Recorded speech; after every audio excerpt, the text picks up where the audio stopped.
આપણા સૌના આરાધ્ય ઈષ્ટદેવ ભગવાન શ્રી સ્વામિનારાયણ, પૂજ્ય ગુરુ મહારાજ, પૂજ્ય મહંત સ્વામી, સર્વે વંદનીય બ્રહ્મનિષ્ઠ સંતો તથા વહાલા સર્વે ભાવિક ભક્તજન, બધાને જય સ્વામિનારાયણ. નૂતન વર્ષના નવલા દિવસોમાં એકાદશીની આ સભામાં આપણે મહારાજની શિક્ષાપત્રીની આજ્ઞાને સમજવાનો પ્રયત્ન કરીએ. શિક્ષાપત્રીના 143મા શ્લોકમાં અને 144મા શ્લોકમાં મહારાજ એવું કહ્યું છે, સસાક્ષ મંત્રાલેખમ પુત્ર મિત્ર દિનાપીચ ભુવિત્ત દાના દાનાભ્યામ વ્યવહાર્યમ ન કરહિચિત કાર્યે વૈવાહિકે સ્વસ્યા અન્યસ્ય વાર્પ્ય ધનસ્ય તુ ભાષાબંધો ન કર્તવ્ય સસાક્ષમ લેખ મંત્ર. એટલે કે વિવાહ આદિ કોઈ પણ પ્રસંગ હોય, પુત્ર મિત્ર આદિ કોઈ પણ વ્યક્તિ સાથે ધન સંપત્તિ જમીનની લેવડ દેવડ કરવાની થાય ત્યારે સાક્ષી સહિત લખાણ કરવું. મહારાજે ગૃહસ્થ ભક્તોના વિશેષ ધર્મોમાં આ આજ્ઞા કરી છે અને આ આજ્ઞા ગૃહસ્થ ભક્તોના આર્થિક વ્યવહારને સુરક્ષિત રાખવા માટેની છે. જો આવું ન કરે, સાક્ષી સહિત લખાણ ન કરે, તો સતાનંદ સ્વામીએ શિક્ષાપત્રી ભાષ્યમાં એવું કહ્યું છે, પરસ્પરમ ભૂરીતર કલહો ભવેત ઇતિ પ્રસિદ્ધિ. જો ધન સંપત્તિ જમીનની લેવડ દેવડ કરતી વખતે સાક્ષી સહિત લખાણ ન કર્યું હોય તો પરિવારમાં, ઘરમાં, સમાજમાં કલહ થાય, ક્લેશ થાય, અશાંતિ થાય. વિજયપત સિંઘાનિયા રેમંડ કંપનીના માલિક, સ્થાપક, 1925માં એમણે રેમંડ કંપનીની શરૂઆત કરી. 1958માં મુંબઈમાં સૌથી પહેલો રેમંડ કંપનીનો શોરૂમ ખોલ્યો અને ત્યાર પછી તો ભારતભરમાં, દેશમાં, વિદેશમાં રેમંડ કંપનીના શોરૂમ ખુલવા માંડ્યા. રેમંડ કંપનીના કપડાની ખૂબ ડિમાન્ડ. 12,000 કરોડ રૂપિયાની કંપનીની માર્કેટ વેલ્યુ. અને મુકેશ અંબાણીનો જે એન્ટેલિયા બંગલો છે, મકાન છે, એના કરતાંય આલિશાન ઊંચા જેકે હાઉસ ઘરમાં વિજયપત સિંઘાનિયા રહે.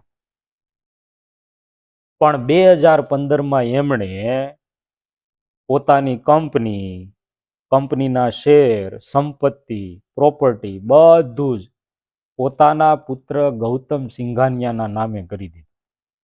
બધું જ દીકરાને આપી દીધું. હવે એમનો દીકરો ગૌતમ સિંઘાનિયા બધી સત્તા એમના હાથમાં આવી અને તરત પિતાને કંપનીમાંથી કાઢી મૂક્યા, ઘરમાંથી કાઢી મૂક્યા અને વિજયપત સિંઘાનિયા રોડ ઉપર રખડતા થઈ. આજે વિજયપત સિંઘાનિયા એક ભાડાના મકાનમાં, રૂમમાં રહે છે. વિજયપતમાંથી પાણીપત થઈ ગયું. અને આ પાણીપત આપણા હરિભક્તોના ઘરમાં ન થાય એના માટે આર્થિક વ્યવહાર કરતી વખતે સાક્ષી સહિત લખાણ કરવું. મહારાજની આ આજ્ઞાનું પૂરેપૂરું અનુસંધાન રાખવા. ઘણી વખત હરિભક્તોને એમ હોય કે અમારા દીકરા સત્સંગી છે, સંસ્કારી છે, એટલે અમારે કંઈ લખાણ કરવાની જરૂર નથી. પણ એવું નથી, હરિભક્તોના ઘરે પણ આવું બને છે. જામનગરના લાલાભાઈ ગઢપુર મંદિરનો દરવાજો બનાવવામાં એમણે સેવા કરી. ગુણાતીતાનંદ સ્વામીને સેવેલા, બાલ મુકુદાસ સ્વામી સાથે પણ એટલું હોય. આ લાલાભાઈને 4 દીકરા. લાલાભાઈ પોતે મોટી ઉંમરના થયા, વૃદ્ધ થયા, એટલે 4 દીકરાને બધું 4 ભાગે વેચી દીધું, ઘર ને જમીન ને સંપત્તિ. 2 દીકરા બહાર રહેવા જતા રહ્યા અને 2 દીકરા જે સાથે રહેતા હતા એ પણ કોઈ લાલાભાઈનું ધ્યાન રાખે નહીં, ખાવાનું પૂછે નહીં, કપડાનું પૂછે નહીં. એટલું જ નહીં, તિરસ્કાર કરે, તર છોડે એટલે લાલાભાઈ દુઃખી થયા કરે. અને એમાં બાલ મુકુદાસ સ્વામી જામનગર પધાર્યા અને લાલાભાઈએ કહ્યું, સ્વામી, હું બહુ દુઃખી થાઉં છું. હવે દીકરા કોઈ સાચવતા નથી. હવે મારે આ લોકમાં રહેવું નથી. મારે ભગવાનના ધામમાં જવું છે. અને પછી બાલ મુકુદાસ સ્વામીના આશીર્વાદથી એ લાલાભાઈ મહારાજના ધામમાં ગયા. હરિભક્ત હતા, એમના દીકરાઓ સત્સંગી હતા, છતાંય આર્થિક લેવડ દેવડ વ્યવહાર કરતી વખતે સાક્ષીએ સહિત લખાણ ના કર્યું તો એમના જીવનમાં દુઃખ આવ્યું, અશાંતિ આવી. એટલે પરિવારમાં શાંતિ જાળવવા માટે, પરિવારમાં ક્લેશ ન થાય એ માટે મહારાજની આ આજ્ઞાનું અનુસંધાન રાખવું જોઈએ. ત્યાર પછી જો મહારાજની આ આજ્ઞા ન પાળે તો કોર્ટના ધક્કા ખાવા પડે ને જેલની હવા ખાવી પડે, અને એ કોઈને ગમતું નથી હોતું. પૂજ્ય ગુરુ મહારાજનું સૂત્ર છે કે મંદિરની આગળથી ચાલવું અને કોર્ટ, પોલીસ સ્ટેશન અને જેલની પાછળથી ચાલવું. એનો ભાવાર્થ એવો છે કે મંદિરે દરરોજ જવાનું, પણ કોર્ટ કે જેલમાં ક્યારેય ન જવું પડે એવું જીવન જીવવું. અને જો એવું રાખવું હોય, ક્યારેય કોર્ટમાં ના જવું હોય, ક્યારેય જેલમાં ના જવું હોય, તો મહારાજની આ આજ્ઞાનું અનુસંધાન રાખવા. કારણ કે મહારાજે આ જે આજ્ઞા કરી છે ને, એવી રીતનો જ કાયદો અને કલમ કોર્ટમાં છે. ભારતીય દંડ સંહિતા એટલે કે ફોજદારી કાયદા પ્રમાણે ઇન્ડિયન પિનલ કોડ આઈપીસીની કલમ 463 થી 489 સાક્ષીએ સહિત લખાણ કરીને આર્થિક વ્યવહાર કરવો એવી વાત કરવામાં આવી છે, અને એના બધા નિયમો બતાવ્યા છે. એટલે જો મહારાજની આજ્ઞા ન પાળે તો એ કલમનો ભંગ થાય, કાયદાનો ભંગ થાય, એટલે જેલમાં જવું પડે, કોર્ટના ધક્કા ખાવા પડે. અને ધન્યવાદ દેવા પડે મહારાજને કે આ ફોજદારી કાયદો તો 1 એપ્રિલ 1974 થી અમલમાં આવ્યો. મહારાજે શિક્ષાપત્રી લખી ઈસવીસન 1826માં, એટલે વર્ષો પહેલા મહારાજે પોતાના આશ્રિત ભક્તોનો આર્થિક વ્યવહાર સુરક્ષિત રહે, પોતાના આશ્રિતોને દુઃખી ના થવું પડે, એટલા માટે આજ્ઞા કરી કે આર્થિક વ્યવહાર કરતી વખતે સાક્ષીએ સહિત લખાણ કરી લે, લખાણ કર્યા વગર વ્યવહાર કરવો નહીં. અને અત્યારે કોર્ટમાં મોટા ભાગના કેસ આના આવે છે, લખાણ ના કર્યું હોય, કાં સાક્ષી ના હોય, અને પછી પરિવારમાં ઝઘડો થાય અને પછી કોર્ટમાં જવું પડે. ઇન્ડિયા ટુડે નામના મેગેઝિનના રિપોર્ટ પ્રમાણે ભારતમાં ચાલી રહેલા તમામ સિવિલ કેસોમાંથી 66% જમીન અથવા મિલકત સંબંધિત છે. 66% કેસ આના છે. એટલે વધારે તકલીફ આમ જ પડે છે. એટલે મહારાજની આ આજ્ઞાનું અનુસંધાન રાખીએ તો ક્યારેય કોર્ટમાં ના જવું પડે, જેલમાં ના જવું પડે, અને આપણું જીવન, આપણો આર્થિક વ્યવહાર આ બધું સુરક્ષિત રહે.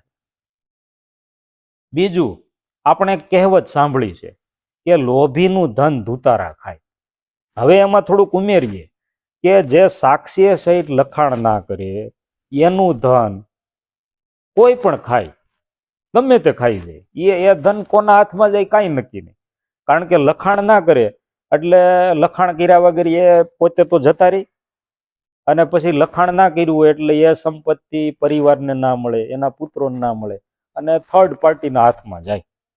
રિઝર્વ બેંક દ્વારા ગત વર્ષે જાહેર કરાયેલા આંકડા મુજબ 1.5 લાખ કરોડ રૂપિયાથી વધુની રકમ પર કોઈનો દાવો નથી, વગર માલિકીના પૈસા પીડ્યા છે. કેમ? તો કે સંપત્તિના જે તે માલિક હોય એને કંઈ લખાણ કર્યું નથી કે આ સંપત્તિ કોને સોંપવી, એટલે એ સંપત્તિ અત્યારે કોઈક બીજા પાસે જ પડી છે.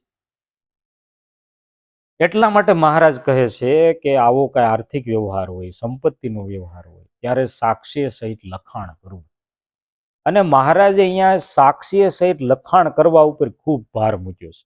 143માં શ્લોકમાં શરૂઆતમાં કહ્યું છે સસાક્ષ મંત્રા લેખમ, અને 144માં શ્લોકમાં છેલ્લે કહ્યું છે સસાક્ષમ લેખ મંતરા. એટલે બંને શ્લોકમાં આ એક કોમન છે કે સાક્ષીએ સહિત લખાણ કરવું. શિક્ષાપત્રી ભાષ્યમાં શતાનંદ સ્વામીએ યાજ્ઞવલ્ક્ય સ્મૃતિના 2 અધ્યાયને આધારે સાક્ષીઓના લક્ષણ પણ બતાવ્યા છે. તપસ્વીનો દાનશીલા કુલીના સત્યવાદિના ધર્મ પ્રધાના રુજવ પુત્રવંતો ધનાન્વિતા ત્રવરા સાક્ષિણો જ્ઞેયા શ્રોત સ્માર્ત ક્રિયાપરાહ યથા જાતિ યથા વર્ણમ સર્વે સર્વેષુ વા સ્મૃતા. એટલે કે તપસ્વી, દાન આપવાના સ્વભાવવાળા, કુલીન, સત્યવાદી, ધર્મ જેને મુખ્ય હોય એવા, સરળ સ્વભાવવાળા, પુત્રવાળા, ધનવાળા, શ્રોત તથા સ્માર્ત કર્મપરાયણ, જેની સાક્ષી પૂરવાની હોય તેની જાતિના અને વર્ણના વગેરે લક્ષણે યુક્ત ઓછામાં ઓછા 3 સાક્ષી હોવા જોઈએ. આવા સાક્ષી હોય એને આધારે લખાણ કરાવવું. ગમે એવા સાક્ષી નહીં, બસમાં કંડક્ટર હોય ને કે તમે અમારા સાક્ષી, તો એ બીજાની ટિકિટ ફાડે એમાં આપણી ફાડી નાખી, પછી ટિકિટ ફાટી જાય તો પછી જાય બધું હાથમાંથી. એટલે આવા જે સાક્ષી હોય એનો આધાર રાખી અને લખાણ કરાવવું. અત્યારે વસિયતનામું બનાવતા હોય છે, વિલ કરતા હોય છે, એગ્રીમેન્ટ કરતા હોય છે. આ બધામાં પણ સાક્ષી અગત્યના હોય છે. મહારાજે તો કહ્યું છે, પણ અત્યારે પણ આ બધા જે કોન્ટ્રાક્ટ થાય એમાં સાક્ષી બહુ અગત્યના હોય છે. અને એમાં સાક્ષીના લક્ષણો બતાવ્યા હોય છે. શરત હોય છે કે સાક્ષી આવા હોવા જોઈએ, 18 વર્ષથી વધુ ઉંમરના હોવા જોઈએ. જે લખાણ કરવાનું હોય એના કરતા 10-15 વર્ષ નાના હોવા જોઈએ. નહીતર હજી લખાણ કરેલું એ પ્રમાણે વ્યવસ્થા ના થાય ત્યાં સાક્ષી ગુજરી ગયા હોય તો પછી વળી મુશ્કેલી સર્જાય. અને સાક્ષી હોય એને જે લખાણ કરેલું હોય કે જે વસિયતનામું બનાવ્યું હોય કે વિલ બનાવ્યું હોય એમાંથી કોઈ પણ પ્રકારનો ફાયદો ન થવો જોઈએ. એ સ્વતંત્ર હોવા જોઈએ એનાથી. આવા સાક્ષી હોય એને રાખી અને પછી લખાણ કરવું. એટલે મહારાજે સાક્ષી ઉપર ખૂબ ભાર મૂક્યો છે. ઘણી વખત લખાણ કર્યું હોય પણ સાક્ષી ના હોય તોય તકલીફ પડે. લલિત મોદી, આઈપીએલના સ્થાપક, આઈપીએલની શરૂઆત કરનાર, એમના પિતાનું નામ કૃષ્ણકુમાર મોદી. કૃષ્ણકુમાર મોદીએ મોદી એન્ટરપ્રાઇઝ નામની કંપની શરૂ કરી અને પછી તો એની નીચે ઘણી બધી કંપનીઓ શરૂ થઈ. ખૂબ વિશાળ બિઝનેસ ફેલાયો. અને આ બધી કંપનીઓ, મુખ્ય કંપની ગોડફ્રે ફિલિપ્સ ઇન્ડિયા એટલે કે જીપીઆઈ, ભારતની સૌથી મોટી તમાકુ કંપનીઓમાંની આ એક કંપની છે. 12,000 કરોડ રૂપિયાની માર્કેટ વેલ્યુ છે આ કંપની.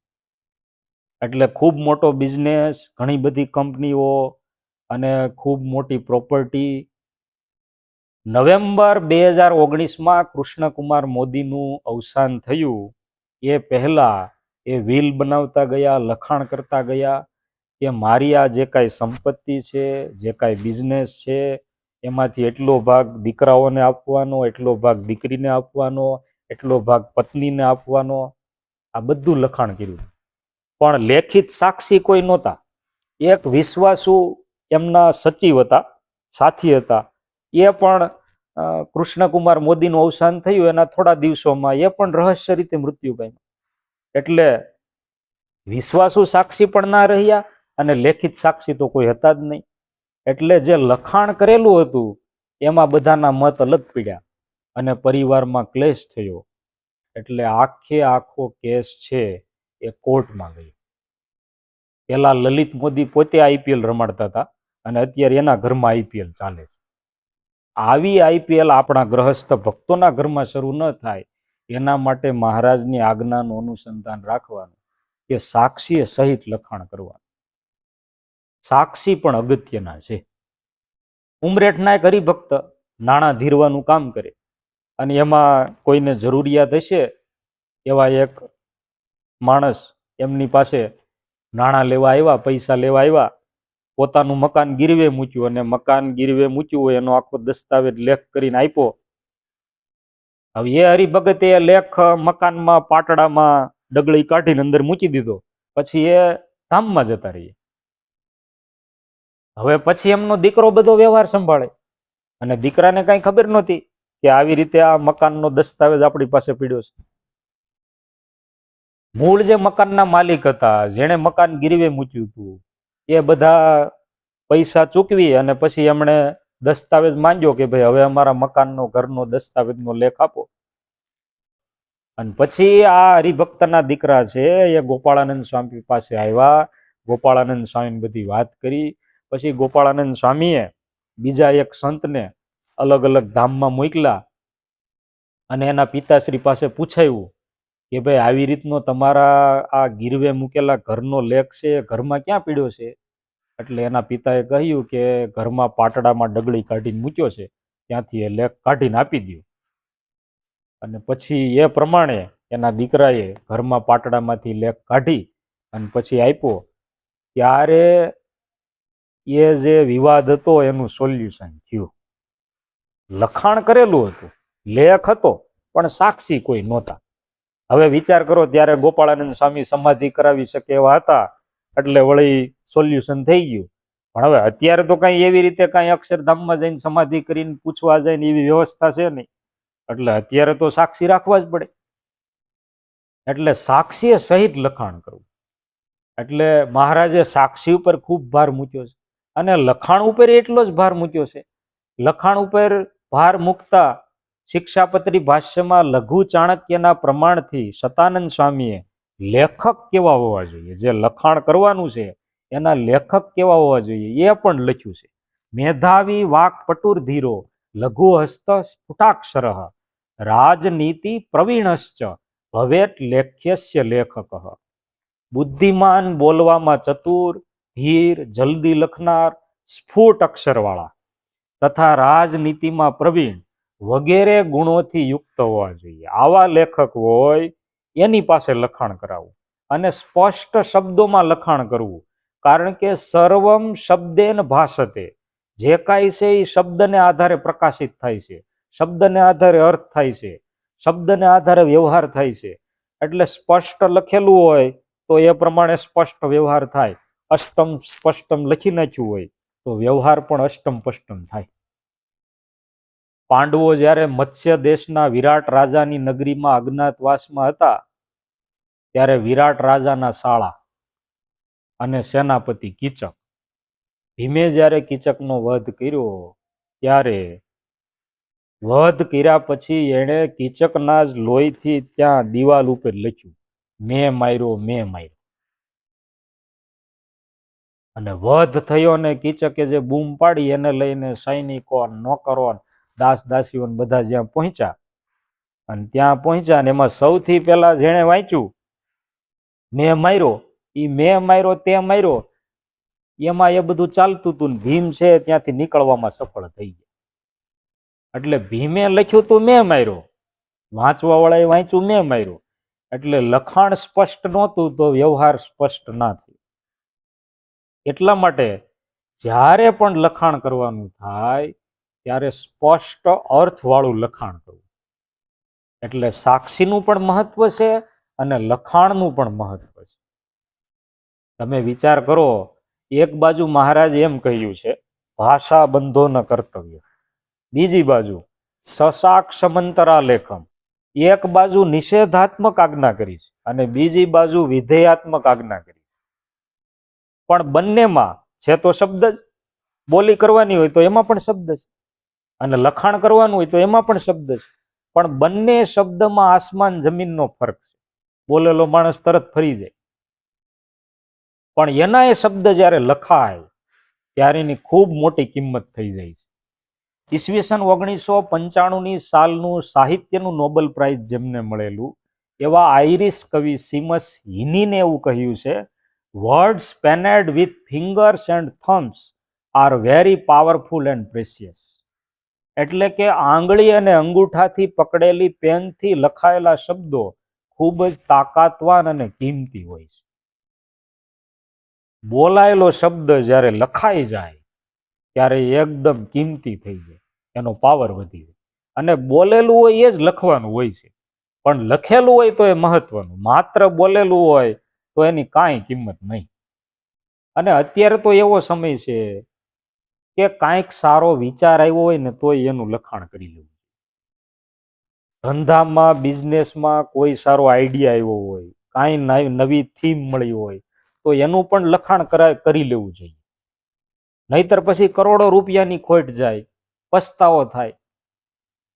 મૂળ ભારતીય પણ પોતાના માતા પિતાની સાથે અમેરિકાના ન્યુયોર્કમાં રહેતા નરેન્દ્ર નામના યુવાન હાર્વર્ડ યુનિવર્સિટીમાં અભ્યાસ કરે અને યુનિવર્સિટીમાં એને કેમરન અને ટેલર નામના બે જોડિયા ભાઈઓ સાથે મિત્રતા થઈ. અને એમાં 21 મે 2004 રોજ આ નરેન્દ્રને એમ થયું કે હાર્વર્ડ યુનિવર્સિટીમાં એટલા 20, 25, 30 હજાર વિદ્યાર્થીઓ રહે છે, આ બધા એકબીજા સાથે ચેટિંગ કરી શકે, એકબીજાને મેસેજ કરી શકે, એકબીજાનો કોન્ટેક્ટ કરી શકે, એના માટે આપણે એક વેબસાઇટ બનાવી. કેમરન અને ટેલર આ બંને જોડિયા ભાઈઓએ પૈસા રોક્યા અને નરેન્દ્રએ પોતાના આઈડિયાથી એક આખી હાર્વર્ડ કનેક્ટ નામની વેબસાઇટ બનાવી. અને એ વેબસાઇટ દ્વારા બધા વિદ્યાર્થીઓ એકબીજા સાથે મીડિયા પ્લેટફોર્મની જેમ કનેક્ટ રહી શકે, એકબીજા સાથે ચેટિંગ કરી શકે, મેસેજ કરી શકે. યુનિવર્સિટીમાં વેબસાઇટ સક્સેસ ગઈ એટલે નરેન્દ્રને એમ થયું કે બીજી કોલેજ, બીજી યુનિવર્સિટીમાં બધા વિદ્યાર્થીઓ લાભ લે એના માટે આ વેબસાઇટ છે એનું કામ આગળ વધારીએ, અને એના માટે સોફ્ટવેર પ્રોગ્રામિંગ કરવું પડે, અને એ નરેન્દ્રને આવડતું નહોતું. એટલે એમણે માર્ક ઝુકરબર્ગ નામના યુવાનનો કોન્ટેક્ટ કર્યો અને એને આખો આઈડિયા, થીમ બધું સમજાવ્યું કે આ આઈડિયા ને આ થીમથી આપણે આવી એક ખૂબ વિશાળ મોટી વેબસાઇટ બનાવી છે અને બધી યુનિવર્સિટીના, બધી કોલેજના બધા વિદ્યાર્થીઓ એકબીજાના કોન્ટેક્ટમાં રહી શકે એવું કરવું છે. માર્ક ઝુકરબર્ગને આ આઈડિયાને થીમ ગમી ગઈ. એને એમ થયું કે આના આધારે તો ખૂબ મોટી સોશિયલ મીડિયાની એપ્લિકેશન બને, વેબસાઇટ બને. એટલે માર્ક ઝુકરબર્ગે ખોટું બોલીને એવું કહ્યું કે ભાઈ આ પ્રોગ્રામિંગ મારાથી થશે નહીં, ના પાડી દીધી. અને પછી માર્ક ઝુકરબર્ગે ખૂબ બુદ્ધિ વાપરી અને પોતાની રીતે નરેન્દ્રની જે થીમ હતી, નરેન્દ્રની હાર્વર્ડ કનેક્ટ નામની વેબસાઇટની જે થીમ હતી એના આધારે જ ફેસબુક બનાવ્યું અને ફેસબુક આખા વર્લ્ડમાં છવાઈ ગયું. ફેસબુક બન્યું, લોન્ચ થયું એટલે નરેન્દ્રને તરત ખબર પડી. એને એમ થયું કે ભાઈ આ થીમ ને આઈડિયા તો આપણો છે. એટલે કોર્ટમાં ગયા, પણ કોર્ટમાં દંડ રૂપે, વળતર રૂપે થોડાક રૂપિયા મળ્યા, બીજું કઈ મળ્યું નહીં. કેમ? તો કે લખાણ કાંઈ હતું નહીં, આઈડિયા કોનો છે, થીમ કોની છે, કાંઈ કોન્ટ્રાક્ટ થયો નહોતો. એટલે મૂળ થીમ અને આઈડિયા, ફેસબુકની મૂળ થીમ અને એનો આઈડિયા નરેન્દ્રનો હતો, પણ અત્યારે ફેસબુકના માલિક માર્ક ઝુકરબર્ગ છે. વિચાર કરો, કેટલી મોટી ખોટ અને કેટલી મોટી ભૂલ. માત્ર એક જ કારણ, લખાણ નહોતું કર્યું, વ્યવસ્થિત કોન્ટ્રાક્ટ સાથેનું કાંઈ લખાણ નહોતું કર્યું, તો એક કંપની છે એની માલિકી આખી બદલી ગઈ અને બીજાની પાસે જતી. એટલે કાંઈ સારો આઈડિયા આવ્યો હોય, બિઝનેસમાં કાંઈ સારી થીમ આપણા મગજમાં આવી હોય, તો એનું પણ વ્યવસ્થિત લખાણ કરી લે. એટલે મહારાજે આપણને, આશ્રિતોને, ગ્રહસ્થ ભક્તોને ખૂબ સરસ આ આજ્ઞા કરી છે કે સાક્ષીએ સહિત લખાણ કરવું. આર્થિક વ્યવહાર સુરક્ષિત રહે, જીવન સુરક્ષિત રહે, એના માટે આજ્ઞા ખૂબ અગત્યની છે. તો આ આજ્ઞાનું પાલન કરી અને આપણે મહારાજને રાજી કરીએ અને આપણા જીવનમાં સુરક્ષિત રહીએ એવી પ્રાર્થના સાથે વિરમું છું. બધાને જય સ્વામિનારાયણ.